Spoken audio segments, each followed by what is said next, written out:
Türkistan Haber Ajansı haberlerine hoş geldiniz.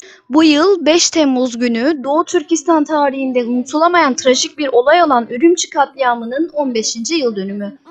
Bu önemli günde Amerika Birleşik Devletleri ve Kanada'daki Uygur toplulukları içerisinde bulunan Doğu Türkistan teşkilatları, Doğu Türkistan Sürgün Hükümeti ile birlikte Çin hükümeti tarafından Uygurlara ve diğer Türk halklarına karşı devam eden soykırımı sona erdirmek için küresel eylem çağrısında bulundu. 26 Haziran 2009'da Guangdong eyaletindeki Shaoguan'da onlarca Uygur'un zorla Doğu Türkistan'dan işçi olarak nakledildiği, oyuncak fabrikasında çalışan düzinelerce Uygur'un büyük bir Çin mafyası tarafından öldürüldüğü ve yüzlercesinin yaralandığı vahşi bir saldırı gerçekleşti. Bu vahşice yapılan acımasız saldırı 5 Temmuz 2009'da Doğu Türkistan'da, özellikle Urumçi'de barışçıl protesto gösterilerine yol açtı. Çin rejimi hızlıca ve acımasızca yüzlerce Uygur'u katletti ve on binlerce insanı tutukladı. Katliamdan bu yana Çin hükümeti baskıcı önlemlerini yoğunlaştırarak 2014'te halk savaşı başlatıp Doğu Türkistan'daki milyonlarca Uygur, Kazak, Kırgız ve diğer Türk halklarını toplama kamplarına ve hapishanelere hapsetti. Tıbbi deney, işkence, tecavüz, organ toplama ve toplu infazlara maruz bıraktı. Çin rejiminin Uygur kültürünü ortadan kaldırma çabaları arasında 16 binden fazla caminin ve dini mekanın yıkılması ve yüz binlerce kadının zorla kısırlaştırılması yer alıyor. Doğu Türkistan Sürgün Hükümeti ve Doğu Türkistan Milli Uyanış Hareketi öncülüğünde Uygurlar 5 Temmuz günü Washington'da Beyaz Saray önünde protesto gösterisi düzenledi. Bu önemli yıl dönümünde Doğu Türkistan Sürgün Hükümeti İletişim ve Enformasyon Bakanı Dr. Cüret Obul, Ürümçi katliamı Çin hükümetinin acımasız baskısının acı bir hatırlatıcısı olmaya devam ediyor. Uluslararası toplumu bu soykırımı sona erdirmek için ve Doğu Türkistan halkının kendi kaderini tayin hakkını desteklemek için somut adımlar atmaya çağırıyoruz dedi. Aynı zamanda Doğu Türkistan Sürgün Hükümeti ve Alberta Uygur Cemiyeti liderliğindeki düzinelerce Uygur, Kanada'nın Edmonton'daki Alberta Yasama Binası önünde protesto gösterisi yaptı. Doğu Türkistan Sürgün Hükümeti Başbakanı Abdullah Hetnur, demokratik toplumların temelini oluşturan özgürlük, adalet, kendi kaderini tayin etme ve insan hakları ilkeleri Doğu Türkistan halkının uğruna mücadele ettiği ideallerdir. Uluslararası toplumun Doğu Türkistan'daki Çin sömürgeciliğine, soykırımına ve işgaline karşı mücadelemizde yanımızda olması zorunludur dedi.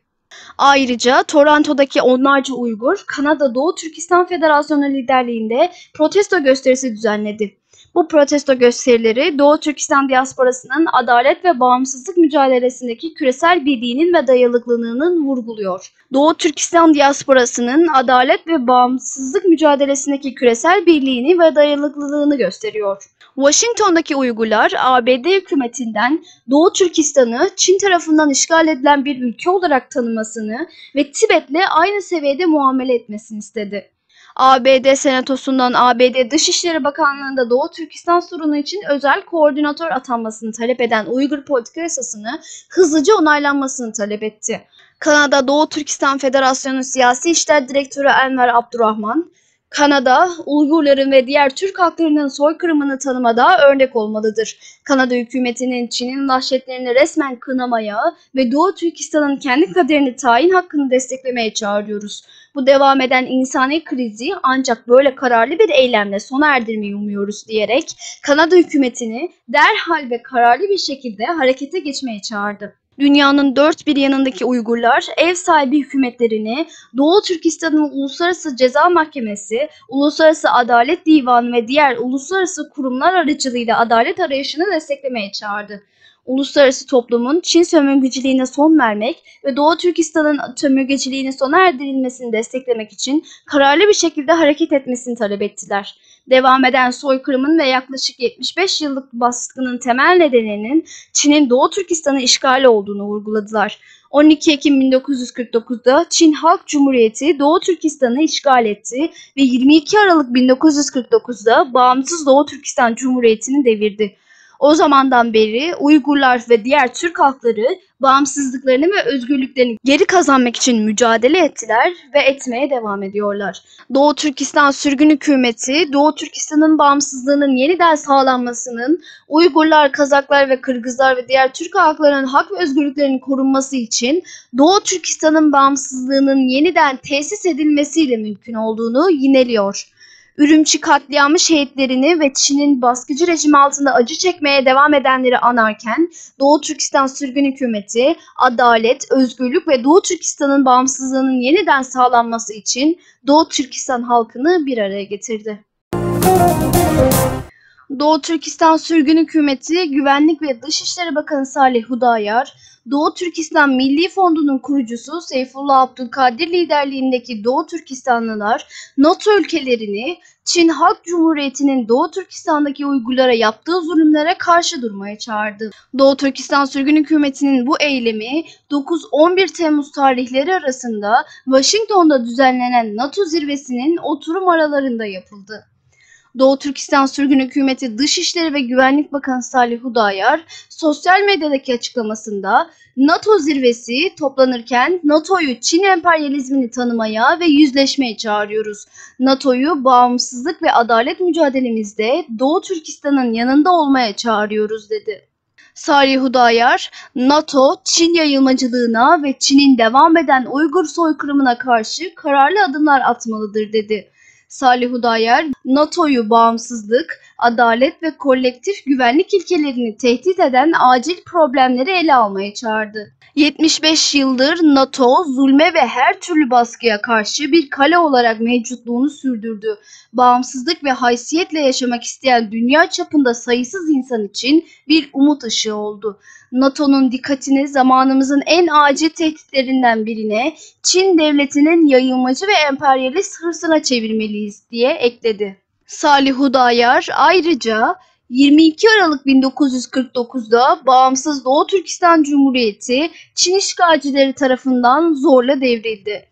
O zamandan beri vatanımız sistematik sömürgeleştirmenin, soykırımın, insanlığa karşı suçların, hayal bile edilemez acıların yaşandığı yer oldu. Çin hükümeti milyonlarca Uygur, Kazak, Kırgız ve diğer Türk halklarını toplama kamplarında ve hapishanelerde zorla gözaltına aldı ve onlara zorla çalıştırma yoluyla köleleştirmeye maruz bıraktı.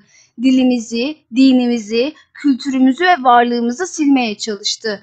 Çin bu eylemleri küresel güvenliği tehdit eden ve uluslararası kurallara dayalı düzeni baltalayan daha geniş bir Çin emperyalizminin stratejisinin bir parçasıdır.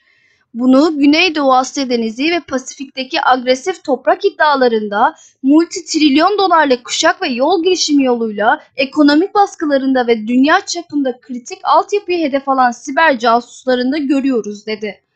Salih Hudayar bu eylemlerin demokrasi, bireysel özgürlük, egemenlik, bağımsızlık ve hukukun üstünlüğü gibi NATO'nun savunmak için kurulduğu ilkeler için açık ve mevcut bir tehlike olduğunu vurguladı. Doğu Türkistan Sürgün Hükümeti lideri bunu bağımsızlık, egemenlik, demokrasi ve insan hakları için küresel bir mücadele olarak nitelendirdi. Çin'in kontrolsüz saldırganlığının devam etmesine izin verirsek, dünya NATO'nun üzerine kurulduğu ilkeleri baltalama riski taşıyor dedi. Doğu Türkistan Sürgün Hükümeti'nin Güvenlik ve Dışişleri Bakanı Salih Hudayar, 7 Temmuz'da Dünya Vatandaşları Mahkemesi panelinde Uygur soykırımı hakkında konuştu. Doğu Türkistan'daki vahşetlerin nedenini Doğu Türkistan'ın işgali ve sömürgeciliğine bağladı. Çin'in Doğu Türkistan'daki soykırım, işgal ve sömürgeleştirme suçundan sorumlu tutmaya çağırdı.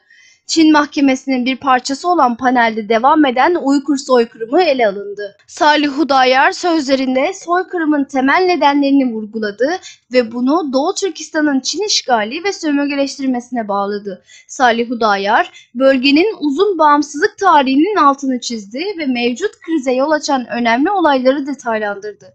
Çin'in Doğu Türkistan'daki normallik tasvirini tamamen yanlış olarak nitelendirdi. Bunun sadece Çin'in işgali ve sömürgeleştirmesinden kaynaklandığına inanıyoruz. Doğu Türkistan, Uygurların, Kazakların ve diğer Türk halklarının tarihi vatanıdır. Bugün Çin nüfusu sadece %40, Uygur ve diğer Türk halkları ise %60 civarında. Çin özellikle Sovyetler Birliği'nin dağılmasından sonra sömürgeciliğini ve soykırımını yoğunlaştırmaya başladı dedi. Çin hükümetinin son eylemlerine dikkat çekerek daha dün Doğu Türkistan'daki Çin Komünist Partisi Sekreteri Ma Xinruo'nun Uygur ve diğer Türk halklarına karşı yoğun bir baskı yürütmek için birkaç bin Çin ordusu ve polisini içeren ortak bir askeri ve polis tatbikatını denetlediğini belirtti. Salih Hudayar, dünya çapındaki hükümetleri ve kurumları insan hakları, özgürlük, demokrasi ve kendi kaderini tayin etme konusundaki taahhütlerini sürdürmeye çağırdı. Çin'i sorumlu tutmak ve Doğu Türkistan'da devam eden sömürgeleştirme, soykırım ve işgale son vermek için anlamlı eyleme ihtiyacın olduğunu vurguladı. Panel, Doğu Türkistan'da meydana gelen insan hakları ihlallerini ele almak için uluslararası müdahale ve desteğe ihtiyaç olduğunun altını çizdi ve küresel toplumun zulümlere karşı sağlam bir duruş almasını savundu. Dünya Vatandaşları Mahkemesi panelinde Çin'in işgal altında bulundurduğu Doğu Türkistan'daki zulmüne ilişkin nihai kararını verdi. Mahkeme başkanı, Doğu Türkistan'ın bağımsız olması gereken bir bölge olduğunu vurguladı. Çin'in suçlarının altında yatan şeyin Doğu Türkistan'ın bağımsızlığını engellemek ve Doğu Türkistanlı halkını zorla tek Çin milleti haline getirmek olduğunu ileri sürdü. Yargıç, uluslararası hukukun kendi kaderini tayin etme hakkının tanınmasını zorunlu kıldığının altını çizdi. Çin'in Uygurları ve diğer Türk halklarını hedef alan soykırım eylemlerini ve insanlığa karşı suçları sistematik olarak planlayıp uyguladığını ve Çin diktatörü Xi Jinping'in bu suçlardan doğrudan sorumlu olduğu sonucuna vardı. Yargıç ayrıca devam eden Uygur soykırımının Uygur toplumunu tamamen yok etmeyi amaçlayan sürekli ve güçlü bir saldırı olduğunun altını çizdi. Bizi dinlediğiniz için teşekkür ederiz.